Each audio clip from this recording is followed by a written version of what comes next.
காதல் திருமணம் செய்த சில மணி நேரத்தில் புதுமண தம்பதி ஒருவரை ஒருவர் கத்தியால் கொடூரமாக குத்திக் கொண்ட சம்பவம் கர்நாடகாவையே கலங்கடித்திருக்கிறது.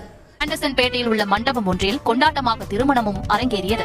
முறைப்படி மணமகன் வீட்டிற்கு வந்த நிலையில் அங்கு கொஞ்ச நேரம் அனைவருடனும் கலகலப்பாக சிரித்து பேசி மகிழ்ந்துள்ளனர். கல்யாண களைப்பில் இருந்த நவீன்குமாரும் லகிதாஸ்ரீயும் பிற்பகல் நேரத்தில் படுக்கை அறைக்கு ஓய்வெடுக்க சென்றதாக தெரிகிறது.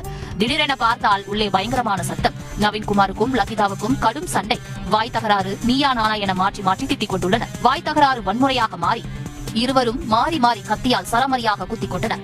வேத வசனம் எவ்வளவு உண்மையாய் மனுஷனுடைய வாழ்க்கையை சித்தரிக்கிறது பாருங்கள். நம்முடைய உருவம் என்னதென்று அவர் அறிவார், நாம் மண் என்று நினைவு கூறுகிறார். மனுஷனுடைய நாட்கள் புல்லுக்கு ஒப்பாயிருக்கிறது, வெளியின் புஷ்பத்தை போல் போகிறார். காற்று அதன் மேல் வீசினவுடனே அது இல்லாமல் போயிற்று, அது இருந்த இடமும் இனி அதை அறியாது. அது காலையிலே முளைத்து போத்து மாலையிலே அறுப்புண்டு உலர்ந்து போம். காலையில் திருமணம், மாலையில் கொலை.